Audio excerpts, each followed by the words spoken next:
বৈষম্য বিরোধী ছাত্র আন্দোলনের সময় রাজধানীর চানখারপুলে 7 জনকে হত্যার ঘটনায় কনস্টেবল নাসিরুলকে কারাগারে পাঠানো হয়েছে। এদিকে সাভারে ইয়ামিনকে গুলি করে হত্যায় জড়িত থাকার ঘটনায় 10 জনের বিরুদ্ধে গ্রেফতারি পরোয়ানা জারি করেছে ট্রাইব্যুনাল। জুলাই অভ্যুত্থানে রাজধানীর সাভারে একদিনই নিহত হয় 68 জন। সেদিন আসাবুল ইয়ামিনকে গুলি করে এপিএস থেকে ফেলে দেওয়ার ভিডিও মুহূর্তেই ভাইরাল হয় সামাজিক যোগাযোগ মাধ্যমে। এ হত্যা মামলায় 10 জনের বিরুদ্ধে গ্রেপ্তারি পরোয়ানা জারি করে আন্তর্জাতিক অপরাধ ট্রাইব্যুনাল। আগামী 18 মে তদন্ত প্রতিবেদন দাখিলের নির্দেশ দেন আদালত। প্রসিকিউশনের পক্ষ থেকে আমরা 10 জনের বিরুদ্ধে গ্রেফতারি পরোয়ানা জারি আবেদন করেছিলাম। মাননীয় ট্রাইব্যুনাল আমাদের আবেদন মঞ্জুর করে উক্ত 10 জনের বিরুদ্ধে গ্রেফতারি পরোয়ানা জারি করেছে।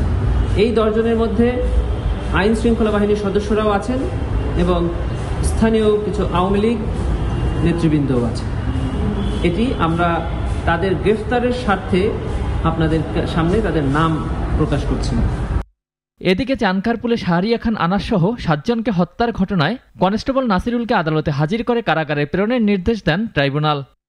থানার রেকর্ডে দেখা যায় যে 40 রাউন্ড গুলি এবং একটি চাইনিজ রাইফেল ইস্যু করা হয়েছিল এবং সে তার অপারেশন শেষে মাত্র 16 রাউন্ড গুলি ফেরত দেয়।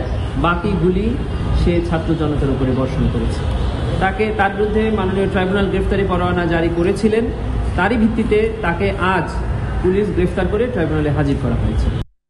এর আগে ট্রাইব্যুনালে শেখ হেলাল, তালুকদার আব্দুল খালেক, শেখ তন্ময় ও হাবিবুন নাহার সহ 121 জনের বিরুদ্ধে অভিযোগ দায়ের করেন অভ্যুত্থানে খুলনা শহরে গুলিবিদ্ধ নাঈম শিকদার। ওয়ালিউল রনি, নাগরিক, ঢাকা।